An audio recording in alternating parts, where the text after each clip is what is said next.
Hello बेटा, आवाज आ रही है?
Very good evening, all of you.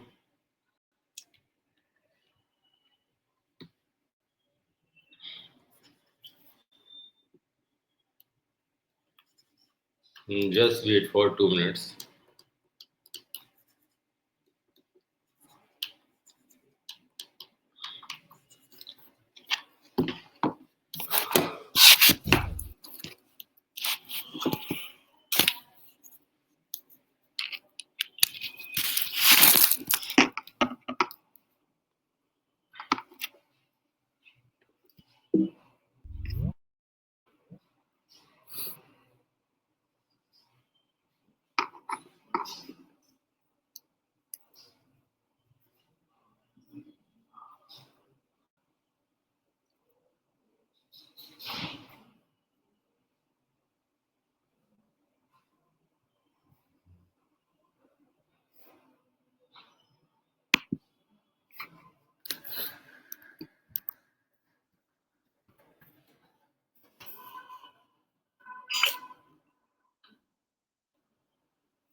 चलिए ठीक है, अभी आवाज आ रही है?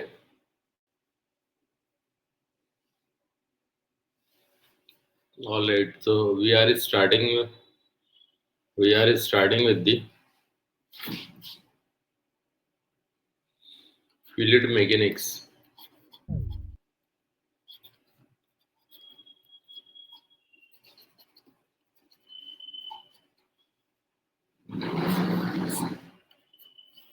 कौन है अभिषेक ओझा?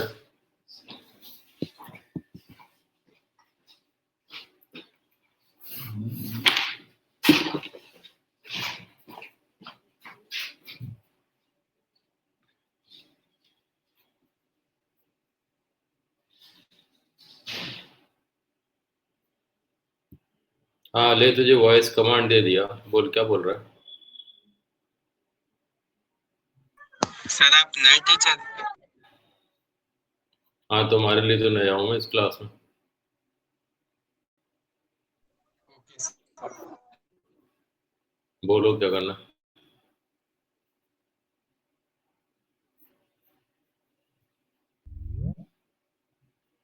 और कोई बात है क्या? नो सर, आप स्टार्ट।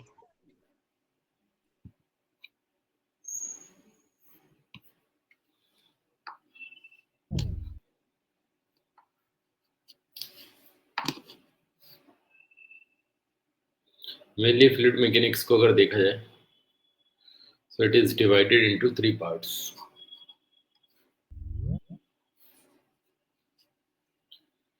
जैसे पहला पार्ट इसका होता है हाइड्रोस्टैटिक्स, दूसरा पार्ट होता है इसका हाइड्रोडायनेमिक्स, और थर्ड पार्ट होता है इसका property of fluid, properties of fluid. Hydrostatic and hydrodynamics के बाद जो आता है वो आता है प्रॉपर्टीज ऑफ फ्लूइड। प्रॉब्लम यहाँ आती है कि how we can study the fluid mechanics for IIT and NEET.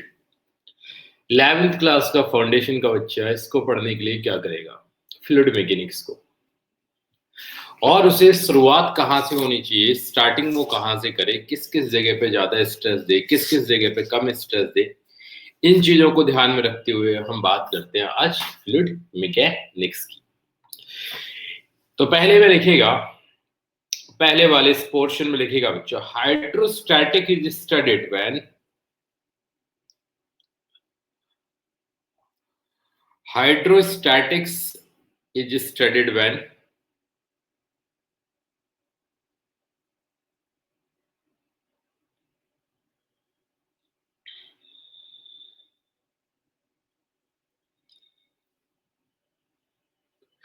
fluid is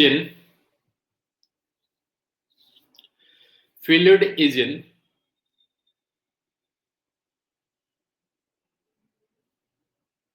no motion state।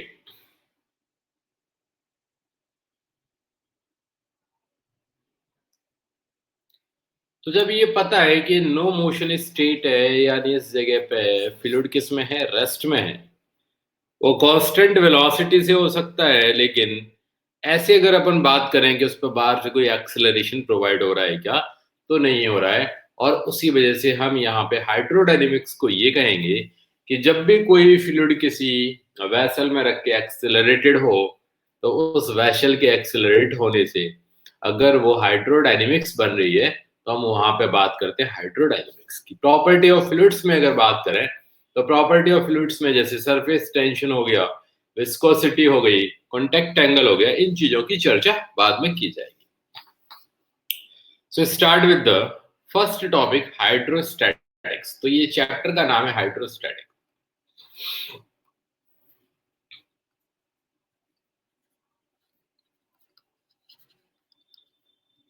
Hydrostatics की बात कर रहे हैं, इसमें हम कहते हैं fluid remains in rest or it experiences no acceleration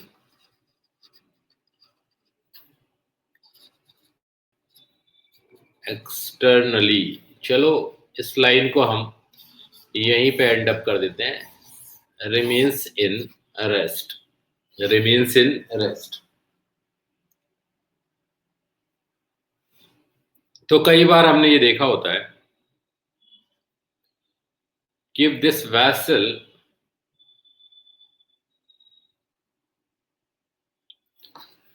is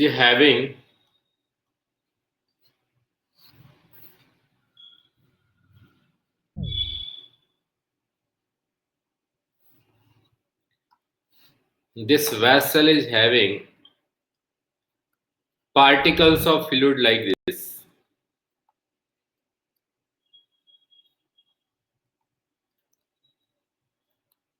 particle of fluids like this, then why we are saying this, it is a fluid। हम इसको फ्लूइड क्यों कह रहे हैं, तो फ्लूइड का अपना मतलब हुआ कि matters those are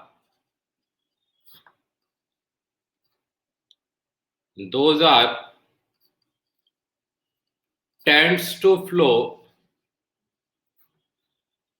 when we apply shear or tangential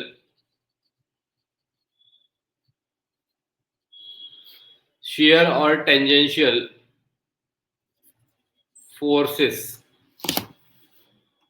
तो shear और tangential forces का यहाँ क्या मतलब है कि अगर कभी भी हम इस पॉइंट पर इस तरीके से फोर्स अप्लाई करेंगे पैरेलल टू सरफेस, और ये मॉलिक्यूल अगर यहां से शिफ्ट हो जाता है आगे, then those type of things are called as fluid.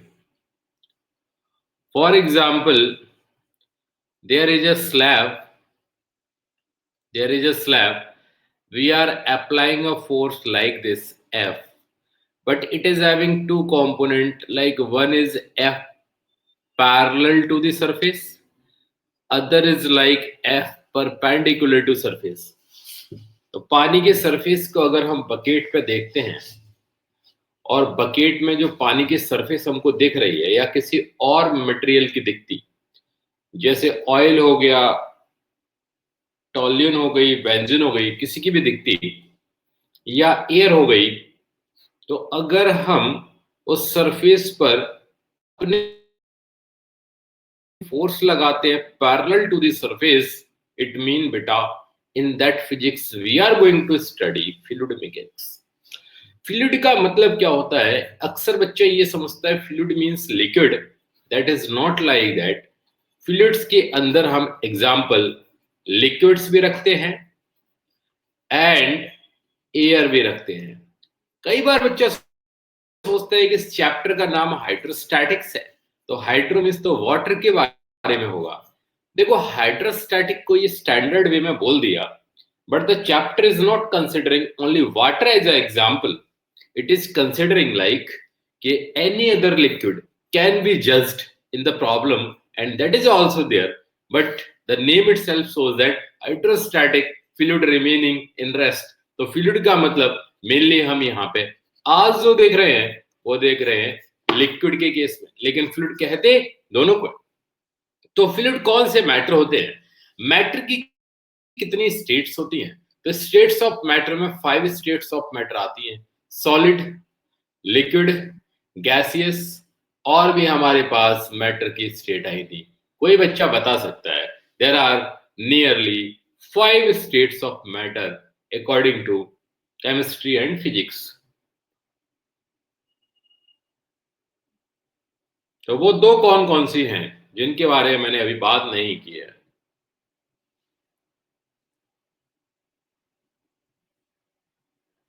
कोई बच्चा मैसेज में बता सकता है?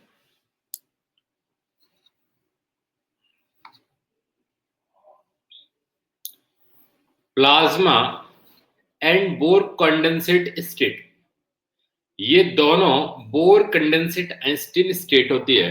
आइंस्टीन ने इस पे काफी काम किया, इसलिए उसके नाम पे दे दी गई है. These are the futuristic energy sources. जैसे आज हम ले रहे हैं एनर्जी थर्मल फॉर्म में, आज हम एनर्जी ले रहे हैं हाइड्रोस्टैटिक फॉर्म में या हाइड्रोडायनेमिक फॉर्म में पानी से, या हम एनर्जी दे सकते हैं न्यूक्लियर फॉर्म में. तो आगे जो फ्यूचर में एनर्जी आएगी वो आएगी plasma and Bose condensate state से. These are not our topic to study here. अपना जो टॉपिक यहाँ पे स्टडी करने के लिए है that is only liquid form. तो हम ऐसे ही बात करते हैं कि लिक्विड फॉर्म पे क्या है. तो मैंने कहा था कि कोई भी चीज होती और अगर हम इसके सरफेस के पैरेलल कोई फोर्स लगाएं तो ऐसे फोर्सेस को हम शियर और टेंजेंशियल फोर्सेस कहते हैं. कभी भी अगर हम लिक्विड की बात करेंगे तो हम नोट पॉइंट में हमेशा ये चीज याद रख सकते हैं, they are intolerant for the shear stress. कितनी बढ़िया लाइन है जिसको हम याद कर सकते हैं. दे आर यानी लिक्विड्स आर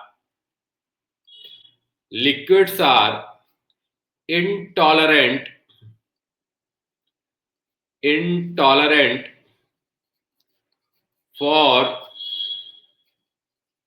shear stress. कहीं भी हम बात करेंगे कि शियर स्ट्रेस क्या होती है, तो हम कहेंगे पैरेलल के जो सरफेस के जो पैरेलल लगता है उन सारे फोर्सेस को पर यूनिट एरिया पे कैलकुलेट किया जाए तो उनको शियर स्ट्रेस कहा जाता है। और अगर किसी मैटर पर हम सरफेस के पैरेलल कोई फोर्स लगा रहे हैं तो वो लिक्विड अगर उस जगह से डिस्प्लेस हो जाता है then that is known as the fluid. और फ्लूइड के अंदर हम लिक्विड्स की जनरली बात कर रहे हैं, तो liquids are intolerant for the shear stress. अब हम बात करते हैं कि क्या हमने कभी लिक्विड पे वॉक करके देखा है कि लिक्विड में हम चल सकते हैं कि नहीं। कई बार देखा होता है कि हम लोग जब नदी में तालाब में जा रहे होते हैं और हम कोई अपना एक पैर तालाब के ऊपर रखते हैं, तो तालाब के ऊपर वो पैर रखते ही these are the molecules of the liquid, जैसे इन पे हम कोई वेट और अपना पैर रखेंगे तो हमने इनको फोर्स दिया डाउनवर्ड, और डाउनवर्ड जब हमने इन्हें फोर्स दिया तो अब ये हम पे बायोंसी लगाने लगते हैं ऊपर के लिए। लेकिन जब भी हम उस अपने पैर से इनको फॉरवर्ड इनको फॉरवर्ड फोर्स देंगे तो लिक्विड आगे के लिए बढ़ जाएगा, न कि ये क्या बनाएगा, बायोंस फोर्स बनाएगा। तो बायोंस फोर्स वहां नहीं बनाता, सिर्फ ये इसका इंटॉलरेंट पोर्शन है। तो हमने कहा कि जो भी चीज लिक्विड होती है this is like intolerant for the shear stress. लेकिन अगर यहाँ पे किसी सॉलिड की बात की जाए कि अगर ये कोई सॉलिड मटेरियल है, लकड़ी है, पत्थर है, कुछ भी है, और अगर हमने इस पर कोई फोर्स लगाया parallel to surface shear force, तो क्या ये सरफेस यहां से निकल के आगे की तरफ चली गई? नहीं चली गई। तो जब ये आगे की तरफ नहीं गई mean this solid is acting like this is no liquid at all, no fluid at all. तो सारे बच्चे इस बात को समझ पा रहे होंगे कि फ्लूइड और लिक्विड का मतलब होता है ऐसे material those are scientifically does not tolerate the shear or forces acting parallel to the plane surface। सारे बच्चे बताओ इतना।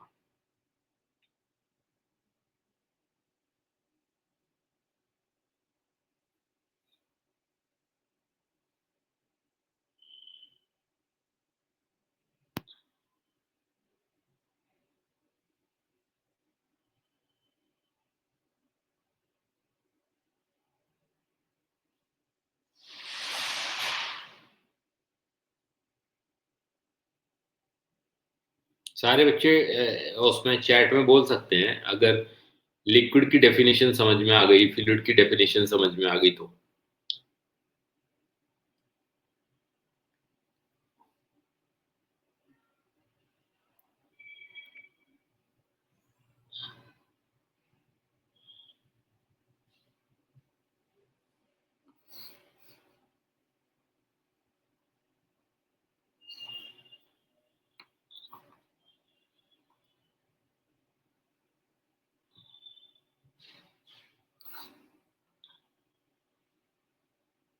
कोई बात नहीं, ऑडियो मैंने वॉइसेस ऑन कर रखे। You can ask me something if you want to ask.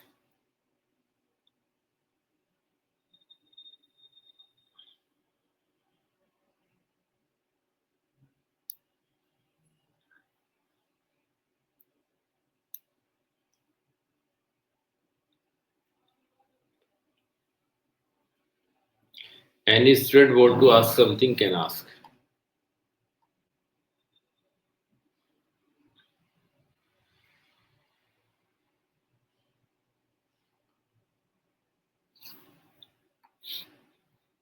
Kanishk Singh कोई है लड़का पूछ रहा है कुछ, बोलो।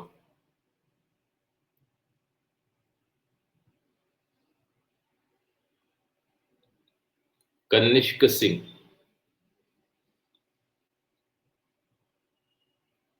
आवाज आ रही है?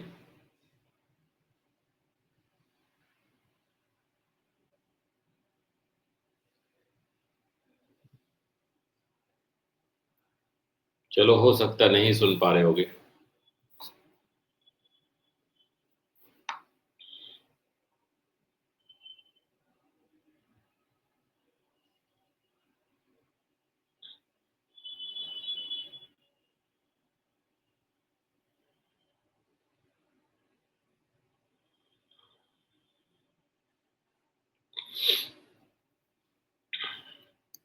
नोट में लिखा है लिक्विड्स आर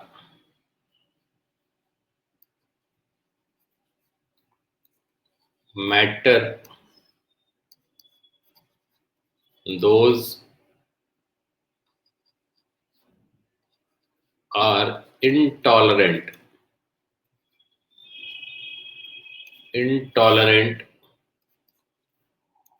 to the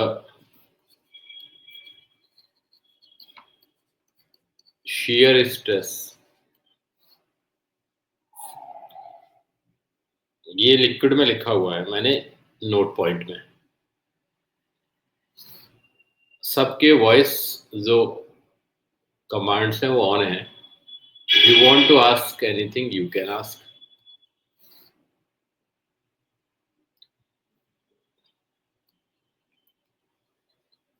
अगर किसी भी लिक्विड पार्टिकल पर ऐसी कोई लेयर है लाइक दिस, तो किसी भी लिक्विड पार्टिकल पर if any force is given parallel to the surface,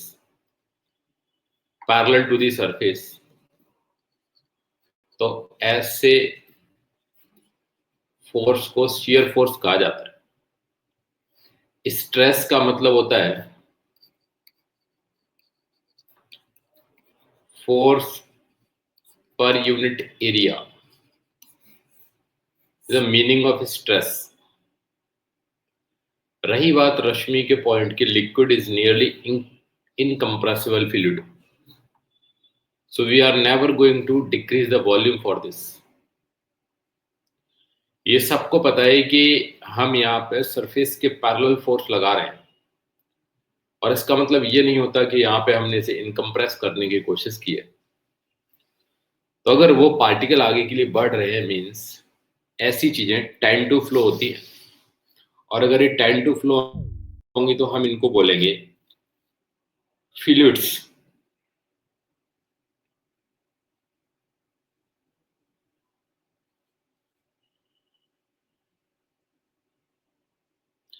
अब मुझे लग रहा है कि अभी समझ में नहीं आया होगा। अच्छा, पहले मैं थोड़ा सा ऐसे ही पूछ लूं, वॉइस में ही बता देना।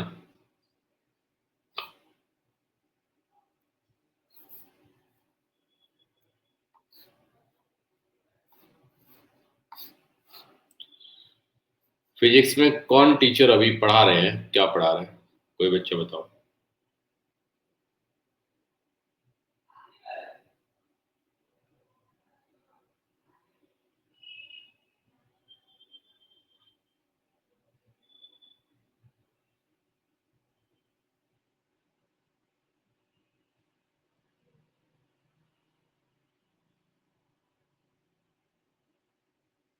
अभी टीचर कौन से पढ़ा रहे हैं फिजिक्स में, बोलोगे यार।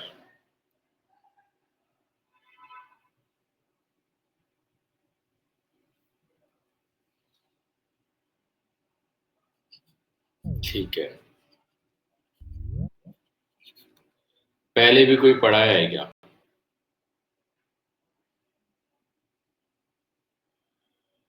कौन?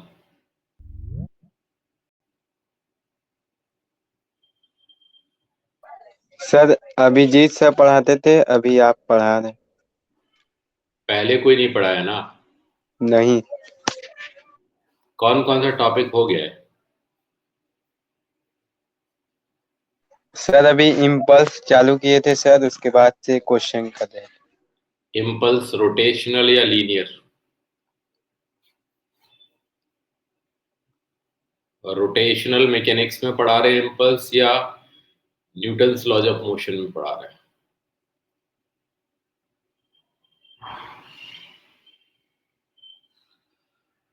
वो सब कंप्लीट।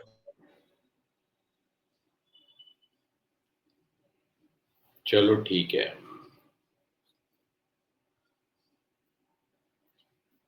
कितने बच्चे यहाँ पे आईआईटीज के लिए तैयारी कर रहे हैं, कितने नीट की तैयारी कर रहे हैं? जैसे आईआईटीज के बच्चे बैठे हुए हैं इसमें या नीट के बच्चे बैठे हैं? दोनों। तो जैसे नीट में तुम क्या तैयारी कर रहे हो अभी जो आवाज आ रही है? IIT। अच्छा, बाकी चलो नीट के ही बच्चे बैठे होंगे। नहीं, मेरा नाम आदित्य शर्मा है। मैं जनरली अभी तक यहाँ 12th क्लास पढ़ा रहा था सिंस 1 मंथ।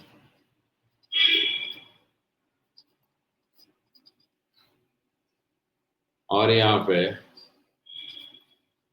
मेरा टोटल एक्सपीरियंस आकाश जनकपुरी का है।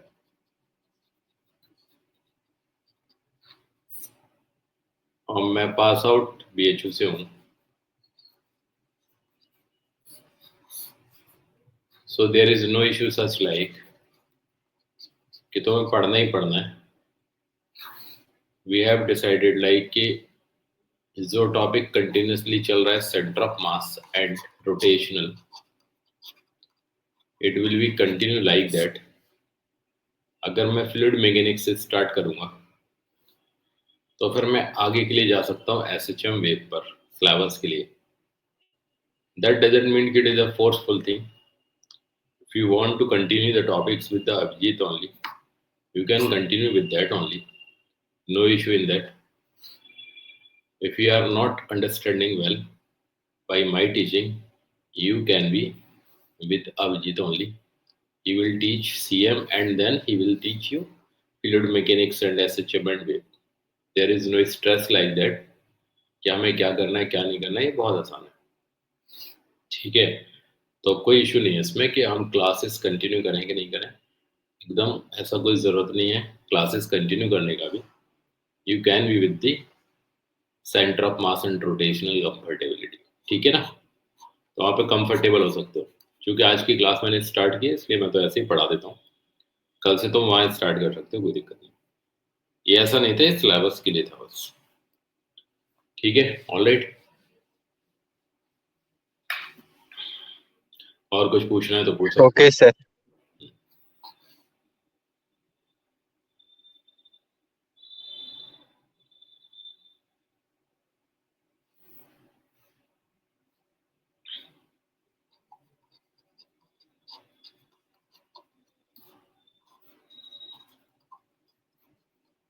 मैं ऐसे ही तुमसे पहले कुछ पूछ ले रहा हूँ, है ना। मैं फील्ड मैकेनिक्स ही पढ़ा रहा था। कुछ छोटी छोटी चीजें मैं पहले पूछ लूँ। आईआईटीज और नीट के बच्चे, नीट का कौन कौन बच्चा जरा एक बार नाम लिखेगा इसमें?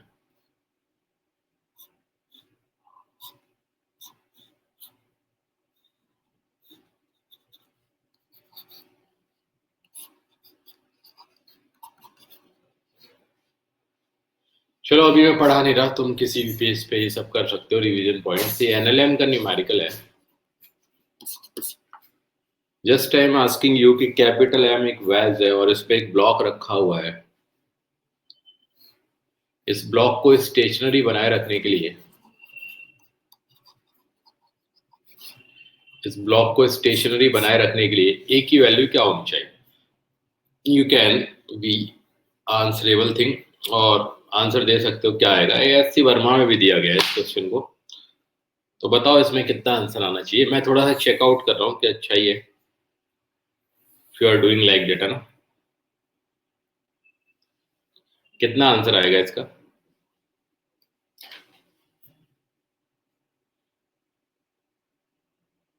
सर एक बार क्वेश्चन रिपीट करिए, कुछ समझ। ये क्वेश्चन ऐसा कोई रिपीट करने वाला नहीं है। एम नहीं यहाँ, सर, हाँ बोलो। ये ऊपर क्या लिखे हैं? एन। अरे एनएलएम का न्यूमेरिकल है यार, न्यूटन्स लॉज ऑफ मोशन का। मैं ऐसे ही पूछ रहा हूँ कि जो तुमने पढ़ा है उसी में से पूछ लो पहले।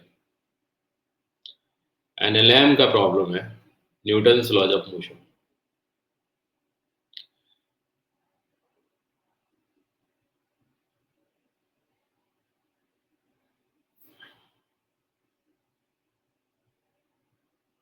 बोला है कि ए ब्लॉक, इसमें ए एक्सेलरेशन कितना देना पड़ेगा कि जो छोटा वाला ब्लॉक है वो सरफेस पे स्टेशनरी रहे।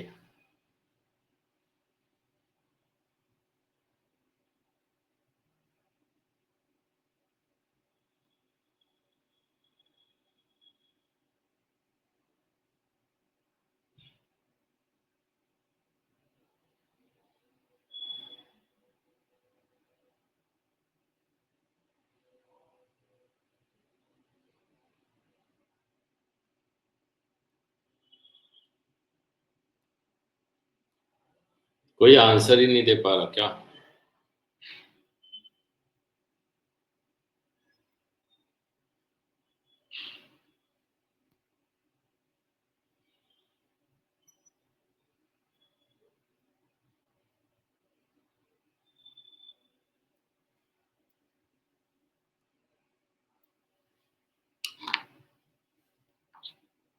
चलो ठीक है यार, स्ट्रेट लाइन का न्यूमेरिकल है। अब पार्टिकल इज प्रोजेक्टेड अपवर्ड ना,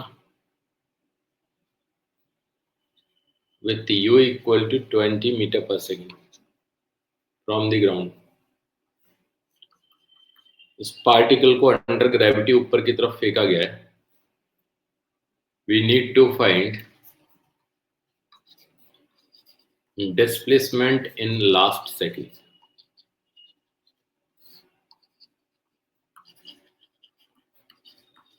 last second before it reaches peak। Last second में बताओ अगर ये रीच करता है पीक को तो इस क्वेश्चन का आंसर क्या होगा?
चलो ठीक है, कनिष्क सिंह की 5 मीटर आ रहा है, ठीक बात है, सही आंसर है।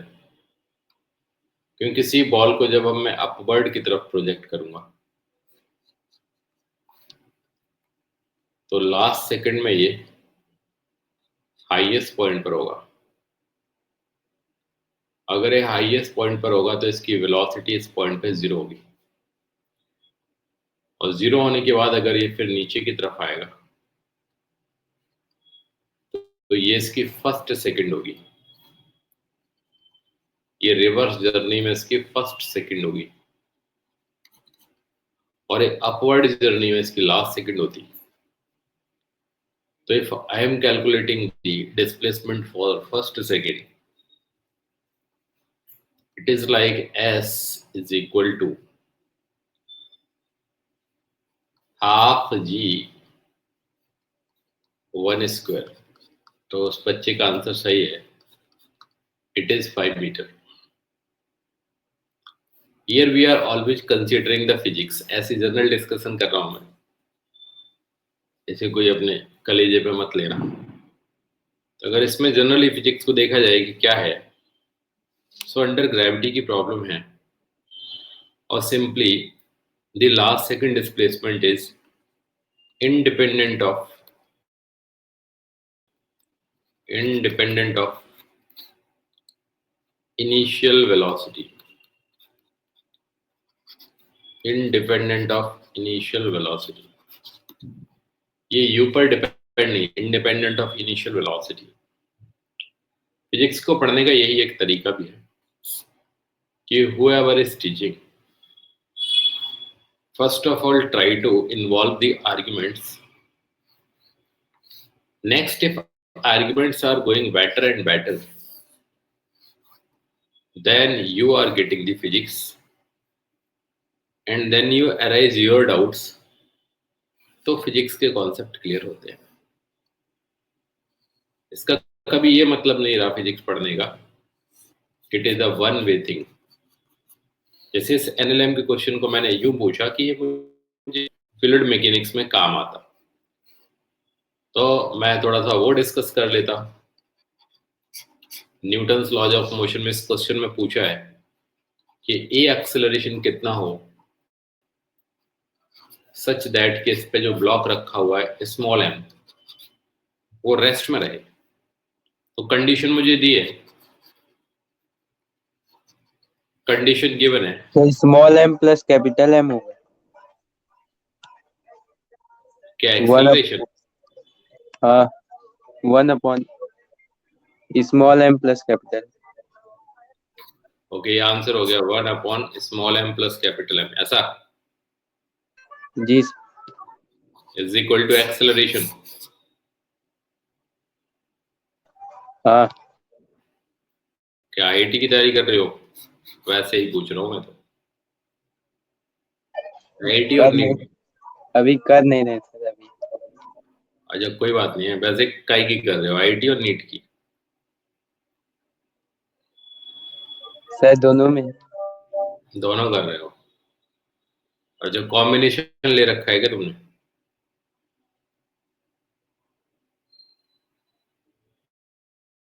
क्या होती है?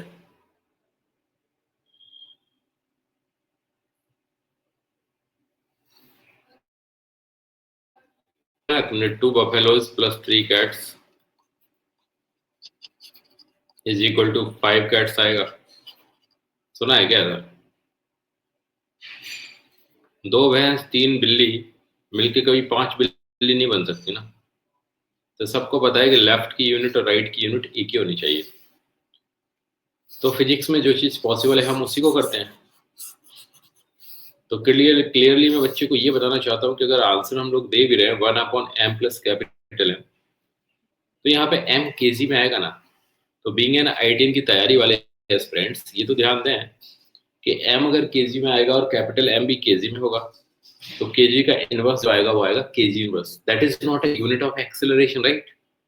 तो अगर ये यूनिट ऑफ एक्सेलरेशन नहीं है तो मतलब मैं आंसर अच्छा है। अच्छा, इस आंसर को देते हुए मैं कैसा लग रहा हूँ? जैसे I want to go for IIT नहीं आईटीआई, ऐसा लग रहा है। मैं आईटीआई में जाना चाहता हूँ, वो भी पहुंच पाऊंगा कि नहीं पता नहीं है अभी। तो नॉर्मली आंसर दो, बट एक ऐसा सेंस तो लगा लो जो बेसिक फाउंडेशन सेंस हो। तो कंडीशन ये है इस क्वेश्चन में कि स्मॉल एम जो है, कंडीशन ये है कि small m block is in equilibrium. और इक्विलिब्रियम का मतलब होता है जहां पे फोर्सेस नेट आके क्या हो जाए।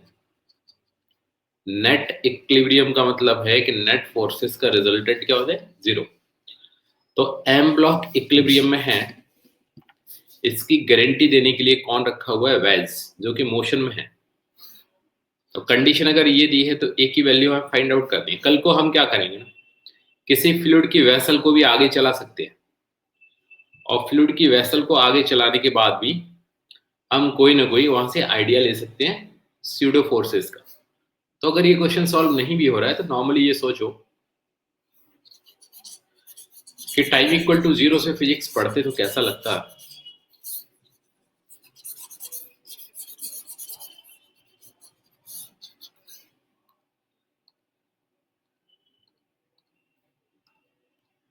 तुम सोचो कि किसी भी वैज पर अगर कोई भी ब्लॉक रखा हुआ है और यहाँ पर ये सरफेस जो है वो वेरी स्मूथ है, म्यू इक्वल टू 0, तो इस ब्लॉक को कोई नहीं रोक सकता नीचे आने से। ये ब्लॉक नीचे आएगा ही आएगा। Due to a gravitational force component it is mg sin theta, आएगा ही आएगा। लेकिन जब ये आ रहा होगा तो हमने कहा कि इस वेज को हमने रेस्ट में माना है। तो अगर कोई चीज रेस्ट में है तो इसको रोकने के लिए या तो फ्रिक्शन होना जरूरी था, और या फिर इसमें ये सोचो कि ये mg sin थीटा से नीचे जाएगा ही जाएगा। लेकिन यहां तुमसे इसीलिए पूछा है कि वेज रेस्ट में नहीं है, वेज को ए एक्सेलरेशन से आगे की तरफ बढ़ाया जा रहा है। तो बच्चा ये कह सकता है कि इस वेज के ऊपर बैठकर एज अ ऑब्जर्वर मैं ऑब्जर्व करूं तो मुझे ऑब्जर्व करते हुए ये नजर आएगा कि इस ऑब्जर्वर पे ए एक्सेलरेशन आगे है। और ऐसे फ्रेम्स जिनमें बाहर से एक्सेलरेशन लग रहा होता है that is does not equal to 0, ऐसे फ्रेम्स को हम लोग नॉन इनर्शियल फ्रेम कहते हैं। क्या इतनी चीज याद आ रही है कि नॉन इनर्शियल फ्रेम में मैकेनिक्स डायरेक्ट अप्लाई नहीं होती? फिर हम उस नॉन इनर्शियल फ्रेम को इनर्शियल फ्रेम में कन्वर्ट करते हैं। ऐसा कुछ याद आ रहा है क्या?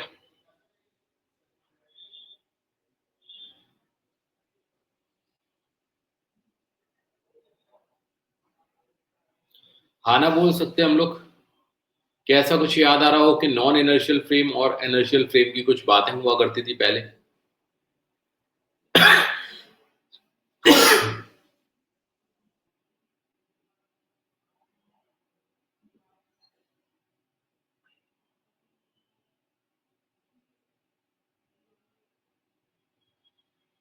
You are not even interested to learn the topics, I know. You are not interested to learn the fluid mechanics as well as the revision portion. So I can say कि better to leave the class. You continue with the same thing you were. ठीक है? All right. Sir, I want to know this question. I want to know this question. Sorry sir, sir ये question बता दीजिए, ये वाला blue वाला।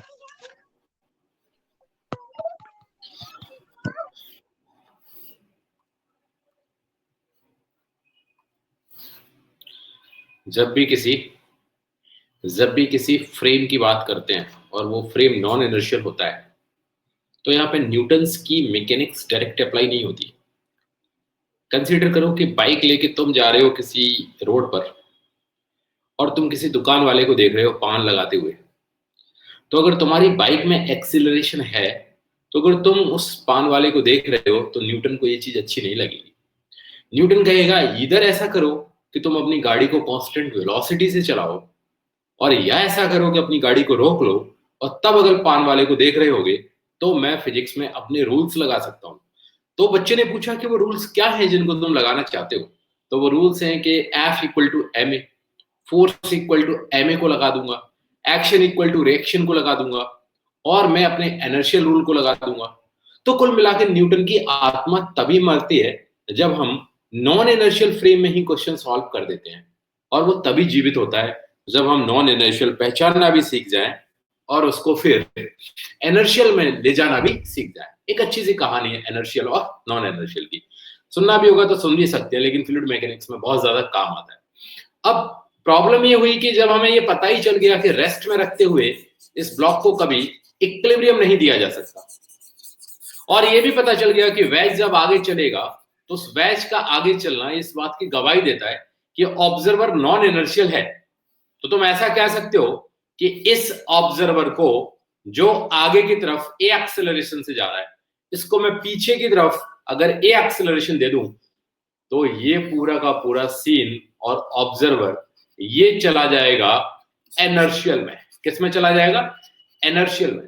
तो मैंने क्या किया, इस वेज को ए एक्सेलरेशन पीछे दिया और साथ ही साथ इस ऑब्जर्वर ने इस ब्लॉक एम को देखा होगा। तो इस ब्लॉक एम को देखते ही उसने कहा होगा कि इस ब्लॉक पर ए एक्सेलरेशन पीछे लग रहा है और जी साइन थीटा नीचे लग रहा है। ऐसा इसका एफबीडी बना होगा, फ्री बॉडी डायग्राम। कहां से बना होगा? With respect to wedge observer.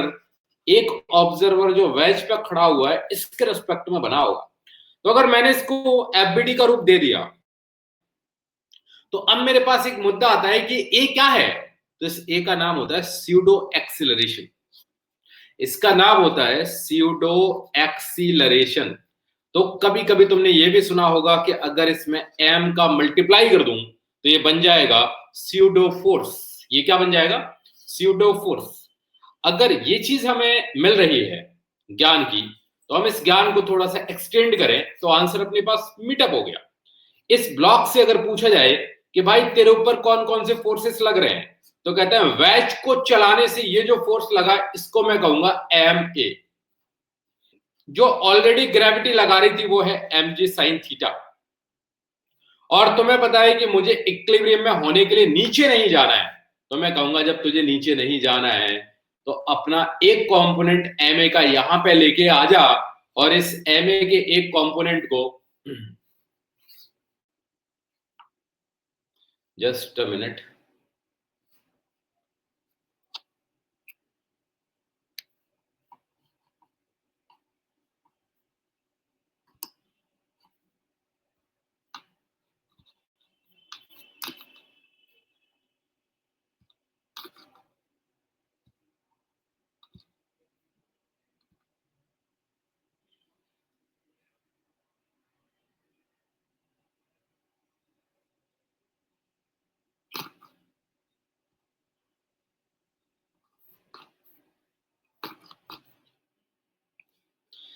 तो जब मुझे ये पता चलेगा देखने के लिए कि भाई मुझे यहां क्या करना है, तो मैं सिंपली ऐसा कह सकता हूं कि ये तो एक सरफेस थी।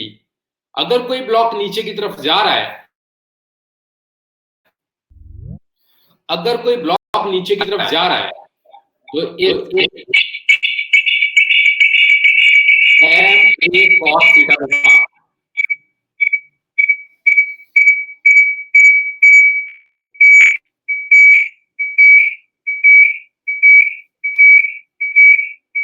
आवाज आ रही है ना? सर ये डबल है। Okay okay.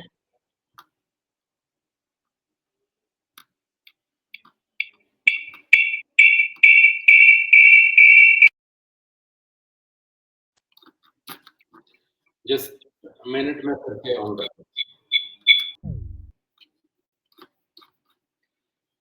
अभी आ रही है?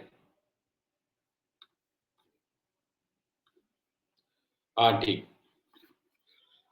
तो ये एम ए कॉस थीटा हो जाएगा। अगर इसका एक component m a cos theta हो जाएगा तो देखो जो ब्लॉक नीचे की तरफ जा रहा था उस ब्लॉक को एम जी साइन थीटा नीचे ले जा रहा था। जैसे ही हमने इस वैच को चलाया, इस ट्रायंगुलर ब्लॉक को, तो इसकी वजह से जो स्यूडो फोर्स बैकवर्ड लग रहा है, उस बैकवर्ड फोर्स का एक कंपोनेंट आ गया एम ए कॉस थीटा। इस एम ए कॉस थीटा को अगर मैं इक्वल कर दूं, m a cos theta is equal to m g sine theta, तो मुझे एम से एम कैंसिल होता हुआ नजर आएगा और यह हो जाएगा g tan theta. And this is the acceleration that is needed to make the block in equilibrium condition. ये इस ब्लॉक को इक्विलिब्रियम में रखने के लिए जरूरी है। माना कि मैं फ्लूइड मैकेनिक्स से स्टार्ट कर रहा था, लेकिन क्यों इसका मैंने यहाँ पे पूछा कि क्यों जरूरी है और क्यों चीजें हमें समझ में आनी चाहिए। देखो ध्यान देंगे, ये बात अब क्लियर हो गई कितना चाहिए acceleration, g tan theta. Now comes to the point कि मैंने कभी कभी तुमसे कहा कि ever you have seen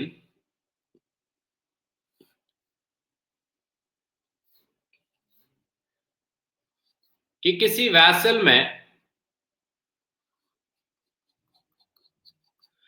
vessel में लिक्विड को जब भी फिलअप करते हैं तो इसकी फ्री सरफेस, ऐसी सरफेस जो लिक्विड और एयर के कांटेक्ट में रहती है, ऐसे मॉलिक्यूल जो एयर एंड लिक्विड के कांटेक्ट में रहते हैं, उसको हम नाम देते हैं फ्री सरफेस।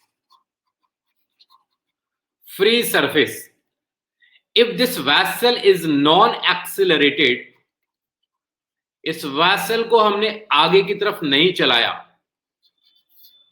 और एक ऐसी वैसल और ली और इस वैसल को हमने आगे के लिए चला दिया और इसका नाम रख दिया एक्सिलरेटेड वैसल। तो मैं क्यों बार बार रिवीजन पॉइंट पे ध्यान दे रहा हूं?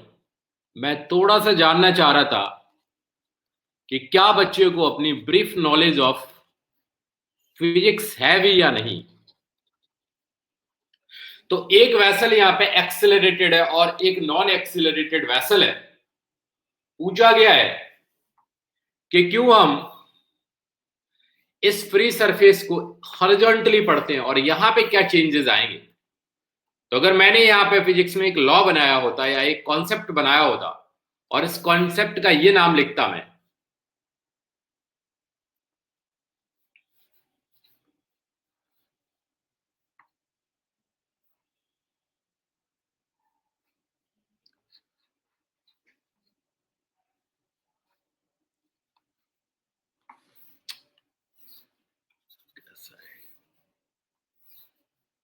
अगर मैं यहां पे कॉन्सेप्ट लिखता तो मेरे पढ़ाने का तरीका ये होता,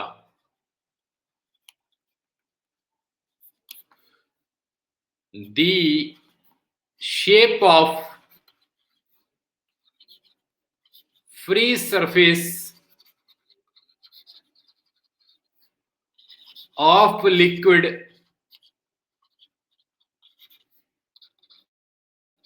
is perpendicular to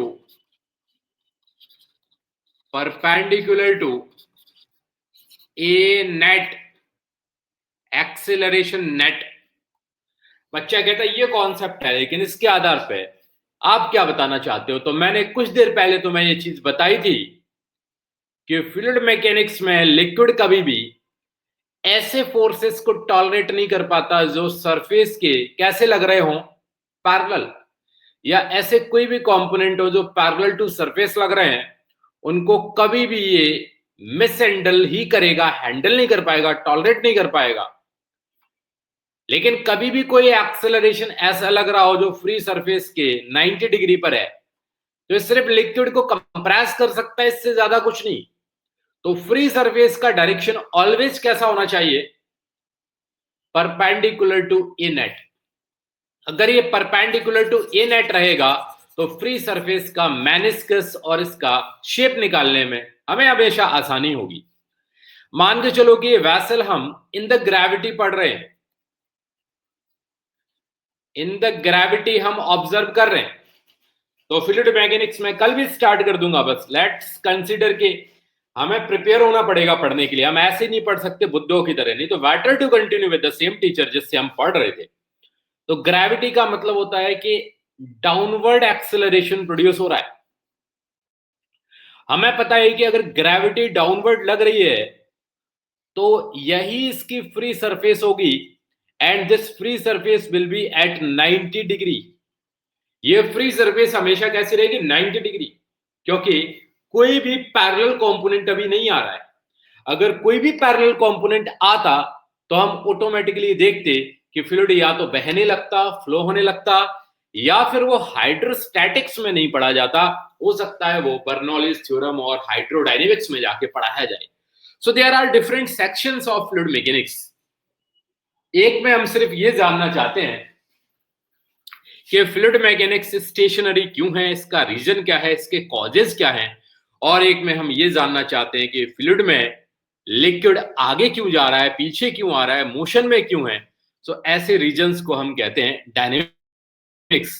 तो बेटा फ्लूइड मैकेनिक्स एक अभिन्न हिस्सा है फिजिक्स का, इसमें मैकेनिक्स के रूल्स ही यूज करते हैं बट इनको 3 अलग अलग जगह पर पढ़ाया जाता है मेरे द्वारा। मैं इसमें मिंगल नहीं करता।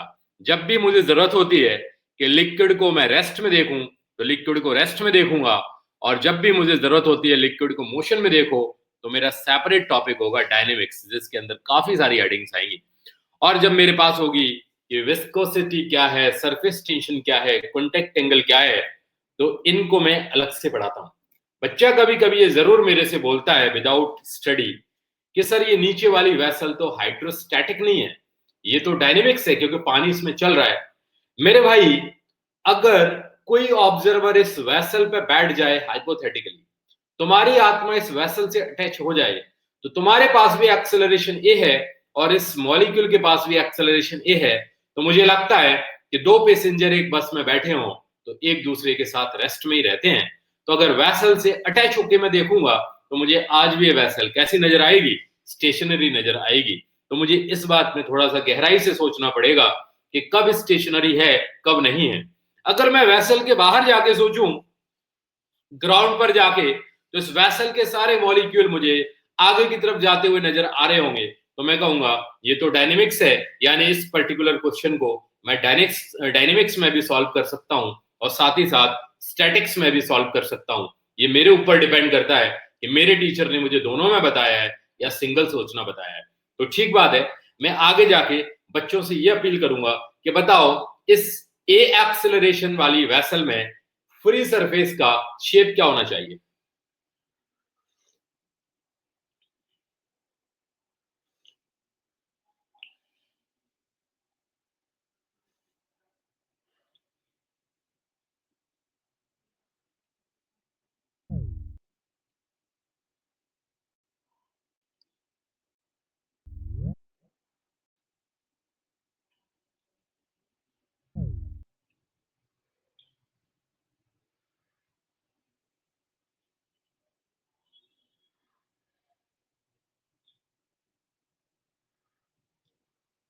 Anybody want to answer it?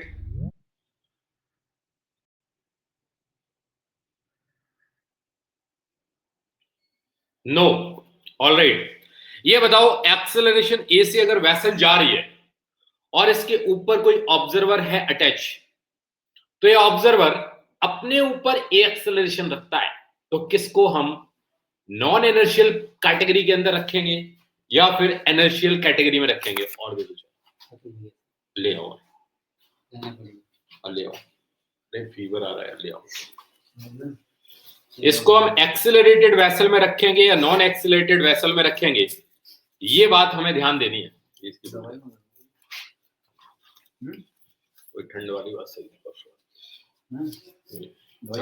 ठंड लगी नहीं है, रूम पे रख के खाऊंगा भी जाकर। हाँ एकदम सर, एकदम आप सो गए, आइए, कोई दिक्कत नहीं। मुझे अभी फीवर आ रहा था इसलिए मैं थोड़ा लेट आया, मेरी आवाज भी दबी दबी है। कल मिलूंगा मैं आपको। ठीक है sir. So any student want to tell कि ये ए एक्सेलरेशन जो है ऑब्जर्वर पर लग रहा है, इससे नॉन इनर्शियल फ्रेम बनेगा या इनर्शियल, क्या बोलते हो? देखो भाई लोगों, ये एक मिथ है कि फिजिक्स को टीचर ही पढ़ाता है। ये बात तुम ध्यान रख लो कि if the student in the class is answerable in any way, तो ही वो फिजिक्स पढ़ रहा होता है, या कोई और सब्जेक्ट जिसमें लॉजिक चलते हैं। तो फर्स्ट ऑफ ऑल ये जान लो कि रूल ऑफ द क्लास है कि हम कम से कम कुछ तो आंसर दें। अगर किसी टैंकर को, नगर पालिका का टैंकर आगे के लिए जा रहा है ट्रैक्टर से बंधा हुआ, तो उस ट्रैक्टर को ए एक्सेलरेशन से ले जा रहे हैं, तो उस पर बैठ के अगर कोई चीज कोई ऑब्जर्व करोगे तो नॉन इनर्शियल होगा कि इनर्शियल?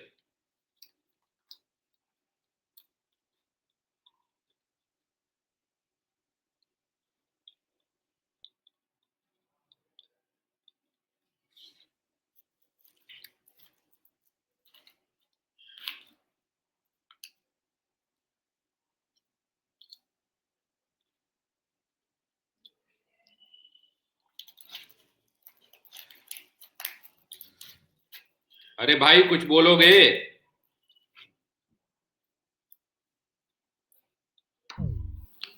क्या तुम लोग हो अभी क्लास में? हो तुम लोग? क्या कौन कौन है?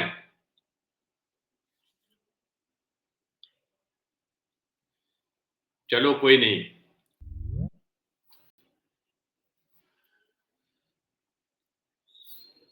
आई थिंक सो कि ऐसा भी हो सकता है कि तुम डर भी गए हो मेरी आवाज से, बट मेरी आवाज वाराणसी की नहीं है। I am not belonging from Varanasi और पूर्वांचल। मैं उस तरफ का रहने वाला हूँ। You have to cope up with the voice if you are a IIT aspirant or NEET aspirant. If you are a third class aspirant, do not cope up with me. If you will try also, you will not. तो अगर तुम really में कोई अच्छे aspirant हो तो ध्यान से देखो। अगर चीजें तुम्हें रियली समझ में आए तो मुझे हाँ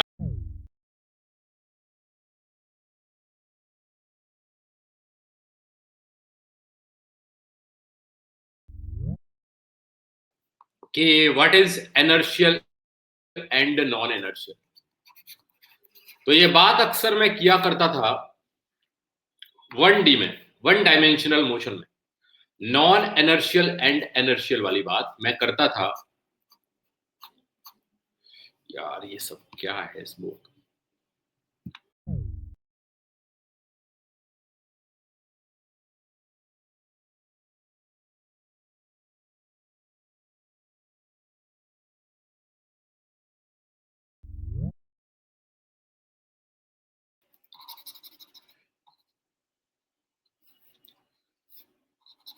इस ऐप से ही मैं परेशान हूँ भाई यार। लिख है नहीं रहा, पता नहीं मेरे कंप्यूटर में क्या है, मेरे में नहीं चल। एनर्शियल। तो आज मैं तुम्हें इसकी एक कहानी बता दूं, शायद तुम न भूलो इसे फिर कभी, और शायद पहचान के भी दे दो। Once upon a time there was a kingdom in that two observer was there. एक राजा and Rani.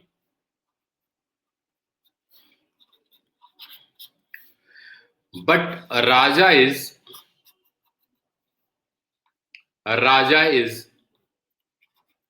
In rest, but रानी उसे घूमने का शौक था। So she was going with acceleration a, and both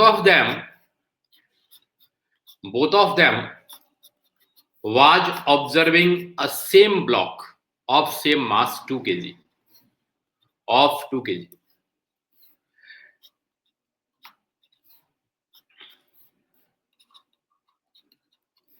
जो ब्लॉक चल रहा था 6 मीटर पर सेकेंड स्क्वायर से। तो इनर्शिया वर्ड को जो कॉइन किया बच्चों, वो न्यूटन ने किया। कभी कभी तुम्हें ध्यान भी होगा कि इनर्शिया का एक लॉ दिया था 9th क्लास में, उसको कहा था इसने लॉ ऑफ इनर्शिया।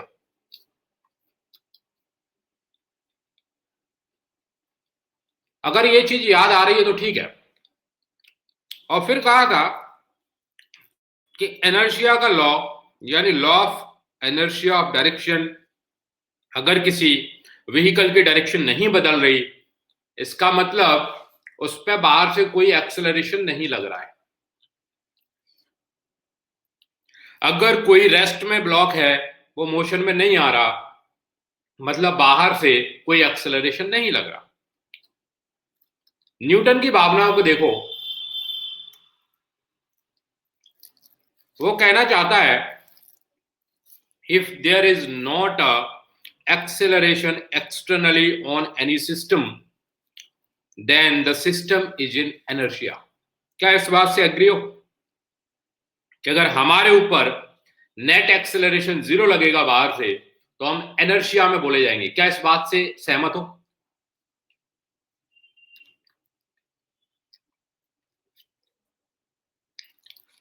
ठीक बात है। तो राजा इनर्शिया में है या रानी?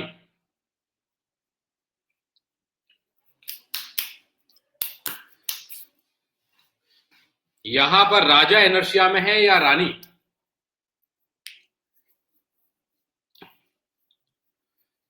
मान लो रानी का एक्सेलरेशन यहां पे जो दिया है वो 2 मीटर पर सेकेंड स्क्वायर दिया है, तो मैं कौन सी चीज इनर्शिया में लग रही है, राजा और रानी में से?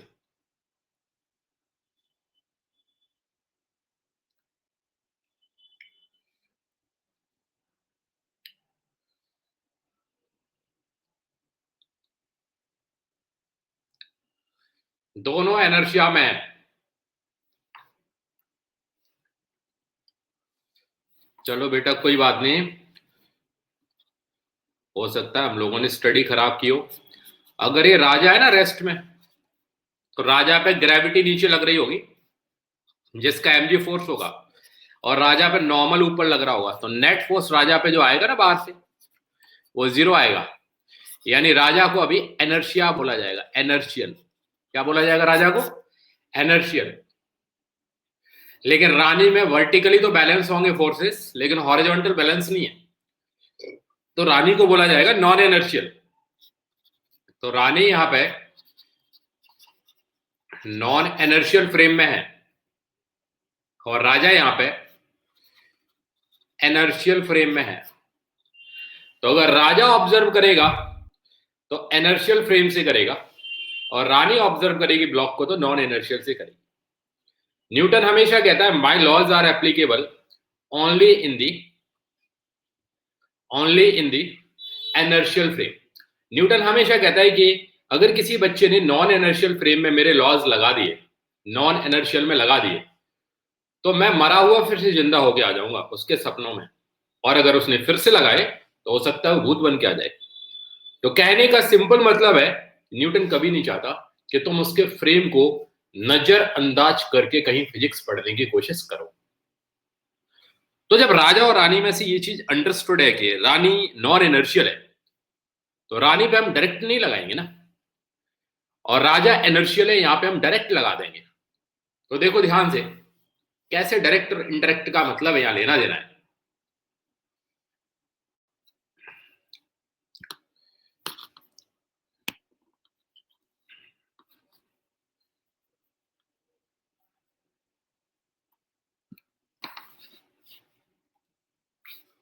देखो नॉन एनर्शियल फ्रेम को नॉन न्यूटोनियन फ्रेम भी कहते हैं। नॉन न्यूटोनियन क्यों कहते हैं? क्योंकि इसमें न्यूटन की मैकेनिक्स नहीं लगती डायरेक्ट, नॉन न्यूटोनियन फ्रेम। और इसको कहते हैं न्यूटोनियन फ्रेम, न्यूटन की मैकेनिक्स डायरेक्ट लग जाती है। तो कहने का मतलब ये हुआ कि अगर मुझे सॉल्व करनी होती है कंडीशन, तो मैं ऐसे सॉल्व कर लेता।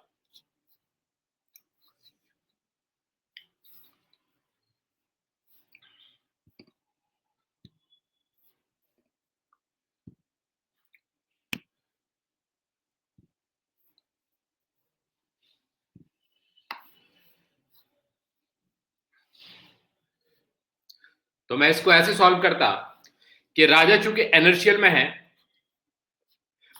तो इस मास को 2 kg के मास को अगर 6 मीटर पर सेकंड स्क्वायर से देखेगा, तो राजा को जो फोर्स ऑब्जर्व हो रहा होगा वो ऑब्जर्व होगा 2 × 6 = 12 न्यूटन। और राजा यहां पे सही है, क्योंकि अकॉर्डिंग टू राजा जो क्वांटिटी आ रही है एम ए, वो न्यूटन का फॉर्मूला है उससे आ रही है, और इसके फ्री बॉडी डायग्राम में मैंने दिखा भी दिया है कि किस तरीके से आ रहा है। तो राजा अपनी जगह पे सही है कि वो कितना फोर्स वहां पे कंसीडर करके देगा।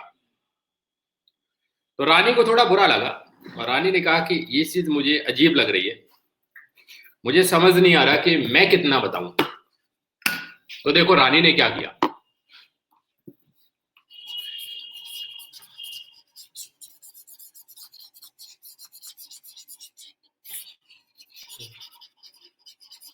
नहीं इसे रख दो तो हम लेते रहेंगे। सिंगल दे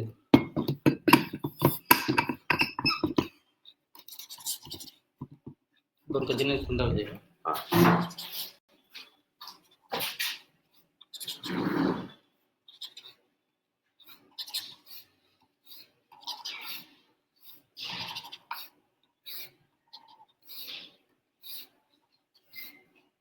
कप में डाले सर,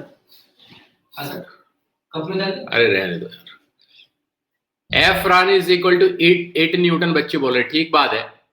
तो देखो रानी से जब हमने ये पूछा कि भाई तुम तो खुद ही ए एक्सेलरेशन से चल रही हो 2 मीटर पर सेकंड स्क्वायर से, तो रानी कहेगी तभी तो कह रहे हमको रुकाओ। तो रानी को अगर हम रुकाए ना, तो रानी रुकने वाली है नहीं, लेकिन फिर भी राजा ने कोशिश की, और राजा को इसके बदले पड़ा एक झापड़, क्योंकि रानी तो जा रही थी मजे में। तो रानी को 2 मीटर पर सेकंड स्क्वायर राजा ने अपोजिट दे दिया, और रानी से कहा now you are modified Rani and you are called as a inertial Rani, inertial frame. तो अब रानी को अपोजिट दे दिया, तो एक कैसा फ्रेम बन गया? एनर्शियल। अब रानी ने कहा कि जब तुम मुझे अपोजिट दिए थे एक्सेलरेशन, तो जो काम एलएचएस में करोगे वही आरएचएस में करोगे। तो 2 kg के ब्लॉक पर जो आगे एक्सेलरेशन लग रहा था वो तो ठीक है, लेकिन पीछे भी एक एक्सेलरेशन देना पड़ेगा 2 मीटर पर सेकेंड स्क्वायर। और अगर इनमें हमने m का मल्टीप्लाई कर दिया तो m इंटू ये जो है it is called as pseudo force. इसको क्या कहती है रानी? Pseudo force. अब रानी ने यहां पे इसको नाम दे दिया pseudo force. Pseudo force means एक ऐसा फिक्सिशियस फोर्स जो सिर्फ न्यूटन को हैंडल करने के काम में आता है। न्यूटन लग जाए इसको काम करने का काम करता है। तो राजा से उसने पूछा कि नाउ आई एम एट 0, क्योंकि मुझे 2 अपोजिट दे दिया तो मेरा फ्रेम तो इनर्शियल हो गया, और अब मैं न्यूटन को भी बुला सकती हूं। तो अगर 6 आ गया 2 पीछे तो नेट एक्सेलरेशन 4 बचा, तो 4 इंटू 2 8 आ गया। तो रानी ने जो वास्तव में ऑब्जर्व किया होगा वो क्या किया होगा? 8 न्यूटन। तो रानी आई और रानी राजा न्यूटन के सामने खड़े थे। तो न्यूटन ने दोनों को एक एक से पूछा कि रानी आपका आंसर आ रहा है 8 न्यूटन और राजा आपका आंसर आ रहा है 12 न्यूटन, तो आप दोनों पहले डिसाइड कर लें आप में से कौन सही है। तो राजा ने कहा मैं। तो रानी ने उसको 2 झापड़ दे दिए खींच के, और 2 झापड़ देने के बाद बोली, कहते जब 8 न्यूटन मेरा आ गया ना तो कोई इफ और बट करने वाली बात नहीं है, मैं ही सही हूं बस। तो रानी ने कहा भाई ये तो हर घर की कहानी है। तो मतलब राजा चुप हो गया, कहता है हाँ चलो ठीक है रानी सही है। तो फिर न्यूटन मुस्कुराया और कहता है कि नहीं ऐसा नहीं है, जब तुम्हारा फ्रेम पहले से एनर्शियल था तो तुम्हें अपने फ्रेम में कोई मॉडिफिकेशन की जरूरत नहीं थी और इसलिए तुम्हारा आंसर 12 न्यूटन ठीक है।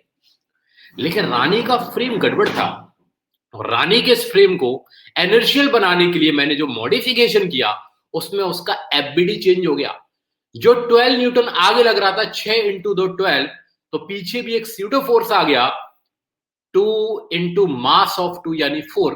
तो ये स्यूडो फोर्स सिर्फ यहाँ पे इसलिए आया है जिससे रानी ये सोच ले कि मेरा फ्रेम इनर्शियल बन चुका है। यानी तुम दोनों के आंसर सही हैं, बस दोनों अपने आंसर को देते समय एफबीडी जरूर बताना।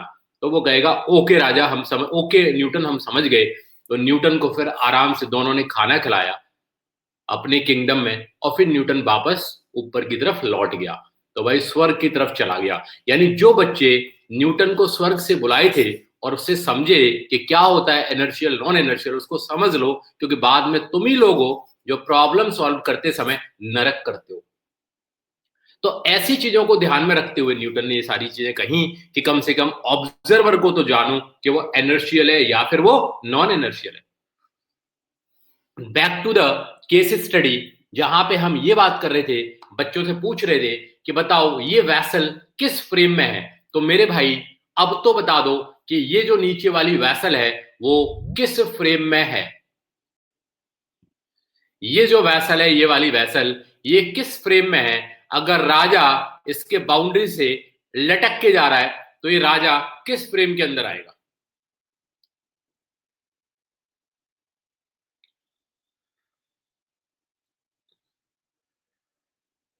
बहुत बहुत धन्यवाद बच्चों। आज मैं कम से कम सो पाऊंगा, नहीं तो मैं यही सोचता रहता रात भर कि मुझे जो बैच दिया गया है उस बैच में ऐसे कैसे बच्चे हैं भाई जो पूरा थ्योरी समझाने के बाद भी आंसर नहीं दे पाते। सो थैंक यू कि ये जो मेरे पास आएगा वो आएगा नॉन एनर्शियल फ्रेम। ये बात सही है, ये मेरे पास आएगा नॉन एनर्शियल फ्रेम। अब बताओ नॉन एनर्शियल फ्रेम को एनर्शियल बनाने के लिए कौन सा फोर्स देना पड़ता है? कौन सा फोर्स देना पड़ता है? मोशन के अपोजिट उस फोर्स का नाम क्या होता है? स्यूडो फोर्स या स्यूडो एक्सेलरेशन। बोलो मानते हो कि नहीं? तो एक चीज करते हैं हम लोग, इस वैसल को हम लोग रीड्रॉ करते हैं और इस वैसल को रीड्रॉ करते समय यानी कोई भी वैसल अगर ए एक्सेलरेशन से आगे की तरफ जा रही है तो मैं ऐसा कहूंगा कोई भी मॉलिक्यूल जो होगा ना लिक्विड का उस पर पीछे की तरफ ए एक्सेलरेशन होगा और नीचे की तरफ जी एक्सेलरेशन होगा। तो नेट एक्सेलरेशन कहां आ जाएगा बताओ? क्या इस तरफ के लिए नेट एक्सेलरेशन आएगा? ए नेट बोलो। अगर नेट एक्सेलरेशन ऐसा आ गया किसी भी वाटर या लिक्विड के मॉलिक्यूल पर कि इट इज लाइक ये ए है, आईआईटी में कई बार पूछा जाता है how much angle it is tilted. तो अगर ए नेट की वैल्यू इस तरफ से आ गई, अभी तो मैंने कुछ नहीं पढ़ाया, सिर्फ फ्लूइड की डेफिनेशन बताई है कि अगर मेरे पास इस तरीके से ए नेट आ रहा है तो ए नेट की वैल्यू पैरेललोग्राम लॉ से हो जाएगी, दोनों को वेक्टर सम कर दो, ए स्क्वायर प्लस जी स्क्वायर। ध्यान दो, अगर ए की वैल्यू 10 मीटर पर सेकंड स्क्वायर हो जाए और जी तो ऑलरेडी 10 मीटर पर सेकंड स्क्वायर होता है, दो वेक्टर जब 90 डिग्री पे इक्वल मैग्नीट्यूड के लग रहे हो तो इनका रिजल्टेंट कितना आता है? अगर कोई दो वेक्टर इक्वल मैग्नीट्यूड के हैं एफ एंड एफ, 90 डिग्री पे F and F equal magnitude के, तो इनका रिजल्टेंट आता है √2f, याद होगा। और बाइसेक्टर पर ही उनका रिजल्टेंट आता है अगर एंगुलर वाइज देखें तो एक चीज तो तुमको क्लियर है कि थीटा तो बहुत आराम से निकल के आएगा। थीटा तो इसलिए आराम से निकल के आएगा कि अगर मैं थीटा की बात करूं तो लेट्स कंसीडर कि दिस इज द थीटा। तो अगर ये थीटा है तो कोई भी बच्चा कह सकता है tan theta is now a/g। तो थीटा इज इक्वल टू, हाँ जी बहुत बढ़िया, tan इनवर्स a/g। एक बात बताओ मुझे कि फ्री सरफेस ए नेट के कैसी होती है? यानी फ्री सरफेस नेट एक्सीलरेशन के कैसे होती है?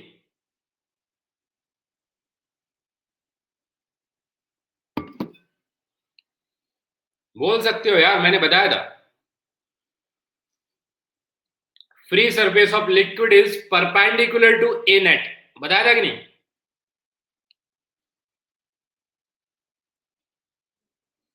अगर वो परपेंडिकुलर टू ए नेट होती है like, then we can say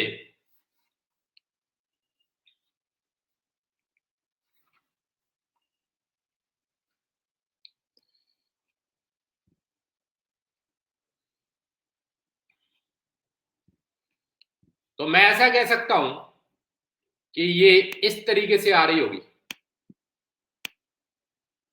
ये इस तरीके से सरफेस आ रही होगी, क्योंकि इस सरफेस के परपेंडिकुलर मैंने ये रख लिया है ए नेट।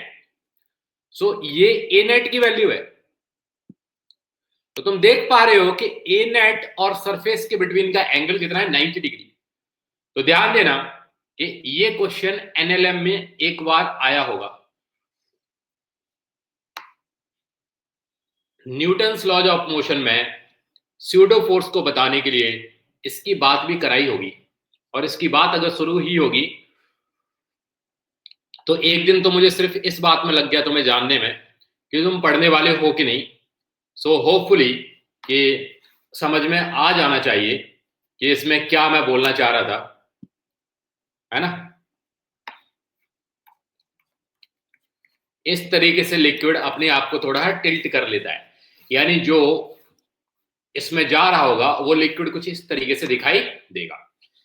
हमेशा लिक्विड ए नेट के परपेंडिकुलर होता है। ऐसे कितने बच्चे जो नीट के हैं वो नीट लिख के इसमें मैसेज करें मुझे, रश्मि नीट है।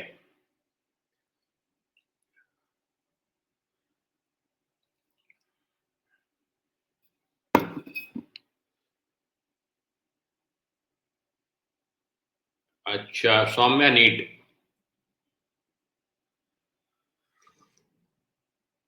नीट में 2018 में एक बच्ची निकली थी, वो AIR-1 दी थी। वो बच्ची हमारे जनकपुरी सेंटर से थी। एक तरफा बच्चे फैन फॉलोइंग रखते थे फिजिक्स में क्लासेस के अंदर। प्राइमस बैचेस को पढ़ाता था मैं वहां, जिनकी फीस 4,60,000 रुपए होती है 2 साल की, नीट। और अभी जो करेक्टली मैं जहां से छोड़ के आया हूं 1 साल से जहां काम कर रहा था, इट इज रेजोनेंस। तो as a Resonance physics HOD काम कर रहा था। आईआईटी में बहुत अच्छी रैंक नहीं आई है मेरे क्लासरूम से, लेकिन 6th रैंक आई है ऑल इंडिया ओबीसी कैटेगरी में।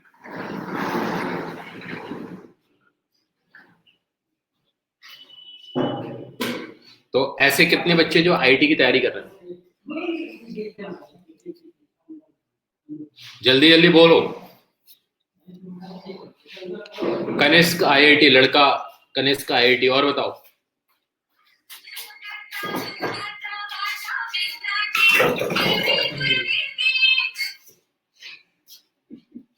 कनिष्क आईआईटी, और बताओ।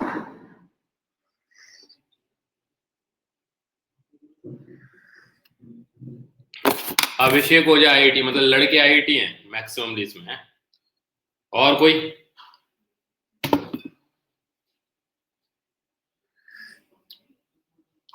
नहीं, मैं आईआईटीएंस को लाइक करता हूं, but only at one criteria, कि उनको पढ़ने का फिजिक्स में ज्यादा शौक होता है। फिजिक्स को नेचर वाइज पढ़ सकते हैं, फिजिक्स को कल्पना से पढ़ सकते हैं। ऐसे कहने वाले तो बहुत टीचर होते हैं, स्टूडेंट भी बहुत होते हैं सुनने वाले। Motivation is not another criteria कि वो हमें स्क्रीन पे देख के ही मिले या किसी के सुनने से ही मिले। मोटिवेशन में वही सारी चीजें बार बार टीचर बोलता है जो हमें पहले से हमारे दिमाग में रखी हुई थी। यानी जो बंदा ये कहता है ना मुझे मोटिवेशन की बहुत जरूरत है, इसका मतलब मेरे जैसे टीचर ने अगर ये बोल दिया ना कि बेटा कुछ कल तुम्हें करना है, कुछ दिखाना है, संघर्ष करो, क्या तुमने वो कहानी सुनी है क्या, ये सुबह जगना सीखो, ये सारी चीजें उसके दिमाग में उसके भेजे में पहले से रखी थी। मोटिवेशन में कोई भी एक ऐसी लाइन नहीं होती जिसको बच्चा नहीं जानता हो, बस उसको मजा आता है कि मैं जा रहा हूं भजन संध्या में और मोटिवेशन सुनूंगा, फिर मोटिवेट हो जाऊंगा। तो तुम्हें कोई मोटिवेशन नहीं दे रहा मैं। मोटिवेशन सेल्फ एनालाइजिंग फैक्टर है, खुद से अगर एनालाइज करोगे तो ये मोटिवेशन। आईआईटीएंस ना जनरेशन में 1 हाथ 2 ही निकलते अच्छे रैंक वाले। और अगर तुम्हें अपनी जनरेशन में आईआईटीएन बनना है तो इसका बहुत ध्यान रखना कि चलो तुम ऑनलाइन क्लासेस पढ़ रहे हो, लेकिन इसका कतई ये मतलब नहीं है। मैं तुम्हें यहां पे वीडियो ऑन करके मैं तुम्हें बता दूं, इसका कतई वीडियो दिख रहा है मेरा? हाँ, तो मैंने आईआईटी में ये चीज जानी है। और मैं तुम्हें ये फिर एक चीज और बता दूं कि आईआईटीएन कतई बिना दिमाग के और बिना भेजे के नहीं निकलते। और आजकल जो तुम देख रहे हो ना ट्रेंड ऑफ नीट, जिसमें फिजिक्स काफी कमजोर आ रहा है, तो ये सोच के मत चलना कि इसका ट्रेंड सेट हो गया है, अभी हमेशा ऐसा ही आएगा। It is not like that.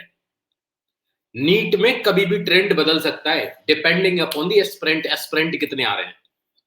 और आज भी तुम देख लो कि 570 वाले बच्चे को एमबीबीएस की सीट अवार्ड नहीं हो रही है।